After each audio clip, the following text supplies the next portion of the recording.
Kịta ka m ghọtara the reason why Simon Ekpa ji wee awụ oge ọbụla ọ naghị emphasize that na ọ bụ disciple of Mazi Nnamdi Kanu. Kịta ka everything make sense to me. Ana m achịkọba ihe niile a before, but m na-achịkọ ya ọ na-ekopụ.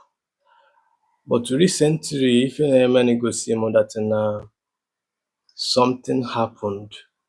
A lot of us amalụ, do you understand? But o make go sense to me now because kịta ka o kwere nghọta. The reason why I will sometimes Simon Ekpa na-ekwu okwu ọ na-asị what you don't know is bigger than you. Simon Ekpa once said na ọ bụ na because eso m akpụ ya that n'ife ọ na-eme na South East adịrọ mma, ya ọ nọ na-terrorize ala Igbo. O wee na-ekwu that na ọ bụ na anyị si na onye terrorist ka ọ bụ it means that Nnamdi Kanu bụ terrorist. Kịta ka everything niile afọ make sense to me. Kịta ka o make sense to me. Now, add it up with na Nnamdi Kanu bịa na court kwuo maka David ọ sị na ọnyanwa bụ onye permitted ya. Do you understand what I'm saying?